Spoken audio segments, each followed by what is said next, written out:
Good morning all of you. Good morning all of you. हम Hindi grammar का अपना revision करेंगे।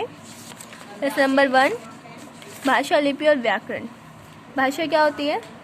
भाषा हमारे मन के भावों को भावों और विचारों को आदान प्रदान करने का माध्यम होता है।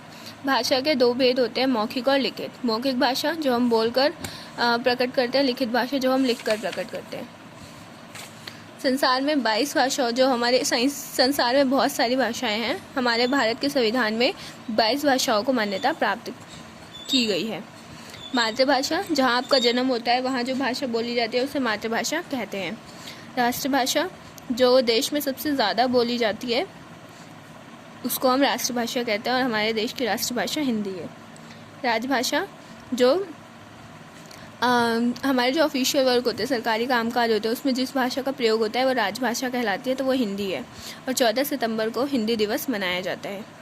बोली, किसी भी सीमित क्षेत्र में जो भाषा बोली जाती है उसे बोली कहते हैं। इसका कोई लिखित रूप नहीं होता है, जैसे अवधी, खड़ी बोली, ब्रजभाषा, छत्तीसगढ़ी, ये क्या है? बोली है। लिपि, ध्वनियों के लिखित रूप को लिपि चिन्ह कहते हैं। जो ध्वनियों का लिखित रूप है, जैसे क, ख, ग जो हम बोलते हैं, इसका जो लिखित रूप है इसी को हम लिपि कहते हैं। व्याकरण, किसी भी शब्द को, किसी भी वाक्य को सही ढंग से लिखने को हम व्याकरण कहते हैं। वर्ण विचार में हम ये पढ़ते हैं कि वर्णों को लिखा कैसे जाता है, बोला कैसे जाता है। शब्द विचार में हम ये पढ़ते हैं कि वर्णों के समूह से शब्द बने हैं, ठीक है, वर्णों के सार्थक समूह से, तो कैसे बनते हैं ये हम लिखते हैं, शब्दों के बारे में पढ़ते हैं। पद विचार, जब शब्द वाक्य में प्रयोग होते हैं तो उन्हें हम पद कहते हैं। और फिर हम आखिर में पढ़ेंगे वाक्य विचार। वाक्य विचार क्या होता है? किसी भी वाक्य को बनाने के लिए शब्दों के सार्थक मेल को हमें अपनाना पड़ता है। तो शब्दों के सार्थक मेल से क्या बनता है? कोई भी वाक्य बनता है। नेक्स्ट देखो, सेकंड चैप्टर, वर्ण विचार। वर्ण विचार में क्या होता है? वर्ण क्या होता है? ध्वनि को लिखने के लिए निर्धारित चिन्ह को हम वर्ण कहते हैं।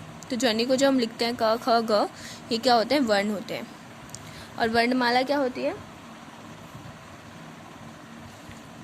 वर्णमाला, किसी भी भाषा के सभी वर्णों के व्यवस्थित समूह को हम वर्णमाला कहते हैं, ठीक है।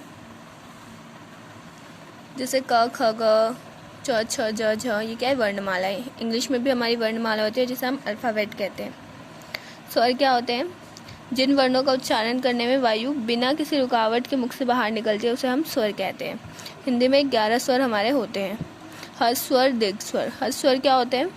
हर्ष स्वर जो जिनको बोलने में हमें कम समय लगता है वो हर्ष स्वर, जिनको बोलने में अधिक समय लगता है उसे हम दीर्घ स्वर कहते हैं। स्वरों की मात्राएं,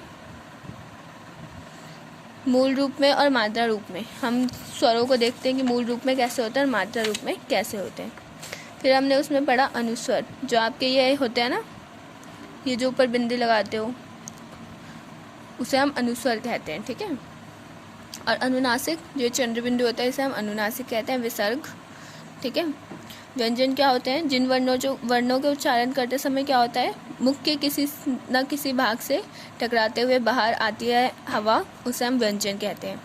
ये स्वरों के मेल से बनता है और इसमें लास्ट में अ ध्वनि ज़रूर आती है, जैसे क, ख। व्यंजन के भेद, व्यंजन के 4 भेद होते हैं। स्पर्श के आधार पर व्यंजन के 3 भेद होते हैं। स्पर्श व्यंजन वो होती है जब वायु हमारे किसी न किसी अंग से टकराकर आती है, उसे हम स्पर्श व्यंजन कहते हैं। अंतस्थ व्यंजन वो होते हैं जिन वर्णों को उच्चारण करते समय क्या होता है? स्वर और व्यंजन के बीच की स्थिति है ये, तो ये जो बीच वाले होते हैं उनको अंतस्थ व्यंजन कहते हैं। इसमें जो अंतस्थ व्यंजन होते हैं इसमें कुछ गुण स्वर के भी होते हैं, इसलिए इसको अर्ध व्यंजन भी कहते हैं, ठीक है। अर्ध स्वर भी कहते हैं। ऊष्म व्यंजन वो होते हैं जिसको जब हम बोलते हैं इन व्यंजनों को तो क्या होता है? इनमें से हमारे मुंह से गर्म वायु निकलती है, उसे हम ऊष्म व्यंजन कहते हैं। प्राण की मात्रा के आधार पर, प्राण यानी सांस की मात्रा के आधार पर व्यंजन 2 प्रकार के होते हैं, अल्पप्राण और महाप्राण, ठीक है। अल्पप्राण क्या होते हैं? जिसको बोलने में कम समय लगता है। महाप्राण जिसको बोलने में अधिक समय लगता है। फिर देखो, स्वर तंत्रियों के कंपन के आधार पर 2 व्यंजन होते हैं, अघोष और थघोष। अघोष व्यंजन वो होते हैं जिसमें क्या होता है,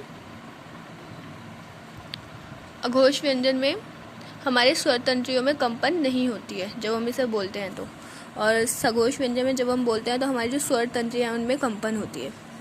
संयुक्त व्यंजन, जब दो व्यंजनों के मेल से एक व्यंजन बनता है। द्वित्व व्यंजन, जैसे कि ये देखो च दो बार एक साथ है तो क्या बन गया, द्वित्व व्यंजन। आगत वर्ण, जिसमें देखो आ जो बाहर से आए हैं, डॉक्टर, बाल, ज और फ ये भी बाहर के शब्द हैं, इसलिए इन्हें आगत व्यंजन बोला जाता है।